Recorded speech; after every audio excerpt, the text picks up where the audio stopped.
Hey, this is the Mud Guy RC, and we're gonna do a little maintenance video here, a track maintenance video.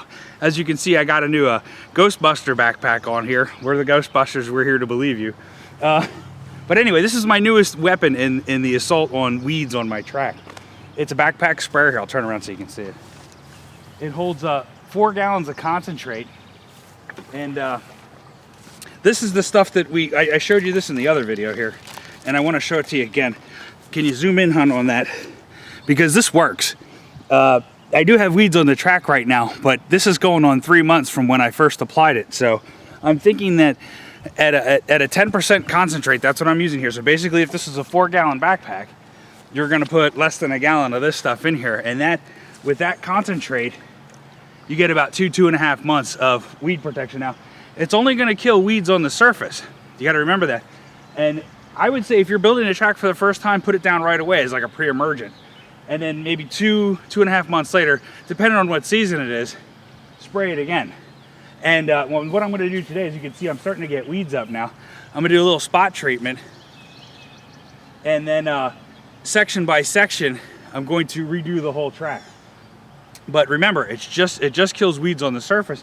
So if you move jumps and stuff like that around, or redistribute dirt in your track, you got to spray that area all over again.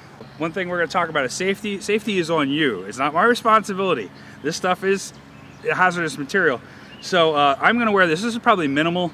I wore another mask the other time. I couldn't breathe through it. So I'm going to have this. I got my glasses on, so it's going to protect my eyes, protect my breathing. But safety is your problem, not mine. So make sure you wear the proper stuff when you're using this. And I'm just going to show you how this backpack sprayer works. It's a pretty cool investment. I think I paid 30 bucks for it at Sam's. It was a display item, so I got it a little bit cheaper. But if you're paying more than 50 bucks for one of these sprayers, you're paying too much. So it's a good investment. It'll save a lot of time, and it's pretty efficient, and you can look like a Ghostbuster too. And you pump the pressure in it right here, and you have a pressure gauge here on the side. I don't know if you can see it. Can you zoom in on that? And that tells you the amount of air pressure you have in there, but you can feel it as you pump. It starts to get to the point where you really can't pump it anymore. Okay? And just flip off your safety right here. See this? That little thing, that's safe. You flip that back and then you can use it. And then we're just gonna do a little spot treatment here on the weeds. Okay? So we're gonna kill everything that's visible, and then we're gonna go over section by section and do the whole track over a period of time. That way you don't have to be around this chemical all day long. Just keep pumping. This way you don't have to keep going back and forth to the hose either.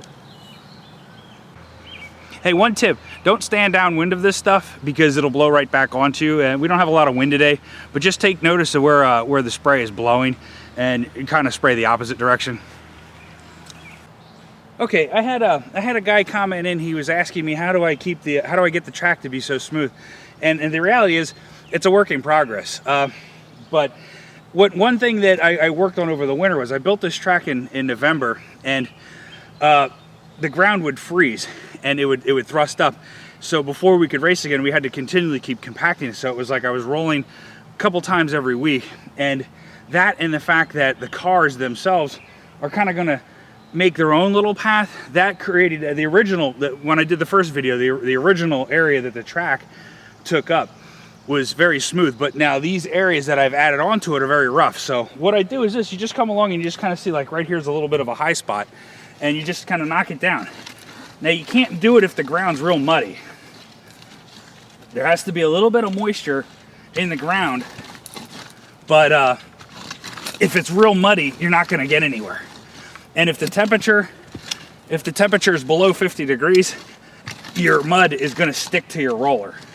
So you won't really be able to compact and do anything below 50 degrees. So you need a little bit of moisture and you need the right temperature.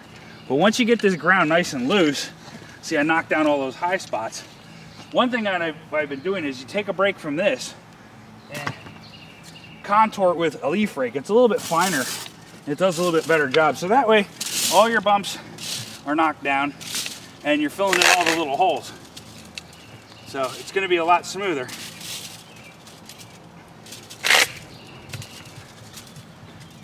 You know, and that way too you can get a little bit of the leftover hay from when I rototilled. You can kind of remove that. You know, and now it's a lot smoother around that turn there. And I don't have my roller set up right now, but this is where you can come in and you can just kind of compact it all back to a smooth level. But that's how I do it, and it's not something that, I mean, yes, when you're first doing your track, you want to do the best you can, but it's a work in progress. If you're going to have RC kart track, you're going to have to work. You're going to have to either weed, spray it.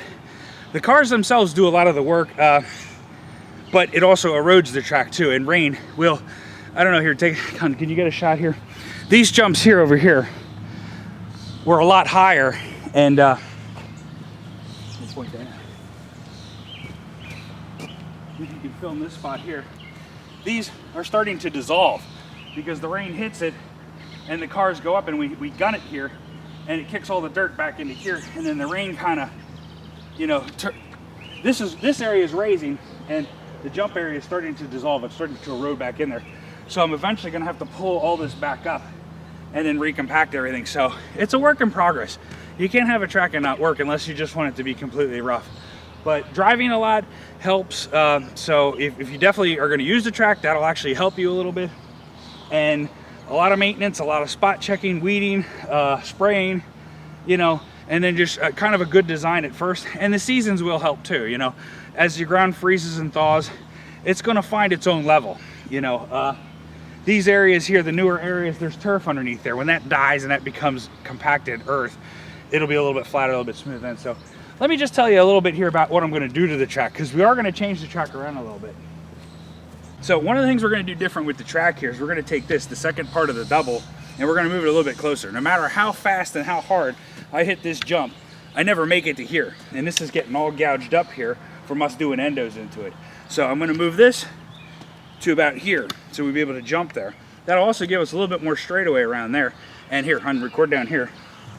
I'm going to take this jump here and merge it with this other. Don't worry about this. Just keep recording this. I have the second part of this double, and we're going to just merge it with this jump here, and we're going to make it bigger. So we'll come out of that turn. We'll just have one big jump into the hairpin. So those are the changes that we're going to make. And then yeah, after we do that, we're going to have to spray it all over again. So that's kind of where the track's going. I have some ideas for some other things I might want to do in the future, but for right now, I'm just going to kind of worry about those two jumps, and that's pretty much it. Sorry about the lag time between videos. We went on vacation, so I'm just trying to get back into the schedule here. I want to do some maintenance on the track, and we'll do some more track videos then. So thanks for watching. Comment, like, subscribe.